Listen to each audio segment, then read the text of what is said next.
Assalamualaikum and a very good day to all panel. My name is Ahmed Ashraf bin Muhammad Isa and my metric number is TC18029. I am very honored to have all of you today. And my name is Nur Sedatuni Sashikla binti Jafri, TC18019, and I will be a first presenter. And today I will present about the development of integrative microbial fuel cells, fermentative approach for bioelectricity and food waste treatment. Now I will like to start with project background of microbial fuel cell (MFC). The technology of MFC is a device that used for produce electricity by using the electron that derive from biochemical reactions of metabolism bacteria as a catalyst. In addition, MFC also help to treat the food waste and produce the renewable energy sources of electricity productions. For example, many studies conduct the experiment from food waste use it leachate or in slurry condition for direct use to perform the current. And the last, point 3 is MFC is important to help to reduce the environmental pollutions by reducing the carbon dioxide emissions to the atmosphere. For the problem statement, according based on the research study, the statistic of human population in Malaysia was estimated about 32.7 million in 2020. Increasing of the population will affect the increasing of demand of food and finally will grow the productions of the food waste. According to the Solid Waste Management and Public Cleansing Corporations, by 2020, the Malaysian wastes about 16,688 tonnes of food per day. From the observations of the food waste generations, the problem such as activities to dispose the food waste have been increasingly condemned because of noticeable weaknesses. For example, in many countries, overcome the problem by dispose directly to the landfill or by incinerations. The bad effect is the problems can contribute to the restrictions of land area, or if choose the incineration process, it will give bad impact to the pollutions of environment. However, the solutions of the problems will be solved by purpose to using the MFC and it also give benefit to human and environment. Next, the objective of the research study are firstly to design and develop an electrofermentative bioreactor, second to perform a validation test on the reactor using a trained medium and food waste for electricity productions, and lastly to optimize the bioelectricity productions. Now I will pass to the next presenter, Ame. Thank you, Shakila. Now, for the scope of study, we design and develop the MFC. As substrate of MFC, food waste was collected from the cafeteria of University Malaysia Pahang. Then, pre-treatment process occur. The remaining substrate from pre-treatment process feed into MFC. And lastly, bioelectricity generation was measured and observed. Let's move to literature review. In Singapore, about 785,500 metric tons of food waste was produced annually. By using MFC, it can generate 192.5 million kilowatt hour of electricity. 1 kilogram of food waste can generate 0.245 kilowatt hour electricity, and they export 40.6 million kilowatt hour electricity to urban power grid.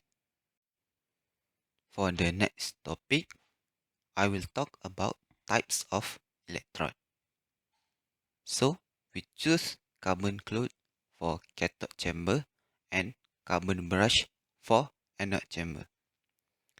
Carbon cloth shows high electric conductivity, excellent flexibility, and good mechanical stability, while carbon brush offer large surface area for bacterial growth and produce high power density.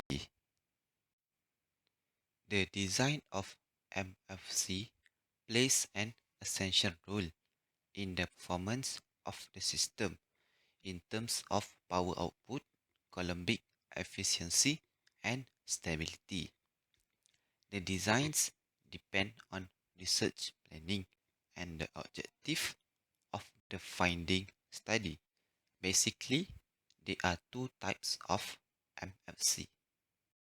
First, double chamber, and next, single chamber. In general, double chamber MFC designed as a basic model. A typical double chamber MFC consists of an anode, a cathode, and a proton exchange membrane or PEM. PEM help facilitates proton transfer from the anode to the cathode while simultaneously preventing oxygen diffusion into the anode. Double chamber fuel cells typically operate in batch mode with a chemically specified medium such as acetate or glucose solution to provide higher energy power output and can be used to provide power in a variety of inaccessible circumstances. Single chamber MFC consists of only one chamber that houses both the anode and the cathode. In an attempt to eliminate the membrane, single chamber MFC evolved from the original two-chamber designs. The anode is either positioned far or near to the cathode, separate by PEM. This type of MFC configuration has attracted the interest of researchers due to various advantages, including decrease in internal resistance, simple operation, and reduced electrode spacing. This chamber also have some limitation. Some of the main concerns are high oxygen diffusion, liquid leakage, and evaporation. Next, I will explain about the working principle of MFC. This MFC is a double chamber, consists of anode and cathode chamber. The process occurs at anode is anaerobic. The organic matter, biomass will feed in the MFC anode chamber and microorganisms degrade the organic compound by oxidizing. From that, it will reducing the other substance and losing the electron, or called electron donor. The biodegradable substrate will create carbon dioxide, proton, and electron. These electrons produced from the metabolic activities of microorganisms that accumulate on the electrode surface of anode and move to the cathode through the electric circuit, or can move directly by using electron acceptor. At the same time, proton, which is H+, that produced will be transferred directly through the proton exchange membrane PEM to form the water at the cathode. For the cathode chamber, the process occurs is aerobic, which is exposed to the air from the surrounding. The cathode is electron acceptor. For example, proton H+ are combined with exposed of oxygen to form a water. During the migrations or transfer electron in anode to cathode, it will be generate the current. List of material that we will use during the experiment is carbon cloth, carbon brush, resistor 1K, voltmeter, emitter, 2 bottles of 1 liter, copper wire, proton exchange membrane. Next, I will proceed to the flowchart. Firstly, we need to collect the sample from the cafeteria of residential in UMP, and then pre-treatment the food waste, which is grind the food waste, analyze the COD, BOD, pH before and after fermentation process, keep the process for 5 to 10 days, extract the lactic acid, and the remaining substrate will be fed into the MFC. based on the designing MFC, develop the MFC based on your design, and then operate to set up the MFC, and then bioelectricity productions, analyze the bioelectricity and the system validation performance. As you can see, this is our proposed design of MFC. The dual chamber MFC apparatus consists of anodic and cathodic chambers made from 2 bottles of 1 liter, which are respective electrodes of carbon brush and carbon cloth. These two chambers are separated by a proton exchange membrane or PEM. In the anode chamber, anaerobic condition was used, while at the cathode chamber, it is exposed to the air. These chambers are connected together with a copper wire, forming an external circuit made up by ammeter, voltmeter, and resistor. The expected outcome for our research is first, bioelectricity production from food waste. Next, efficient utilization of food waste resources. And last but not least, MFC technology will provide a renewable energy source. So, this is our project timeline for SDP1.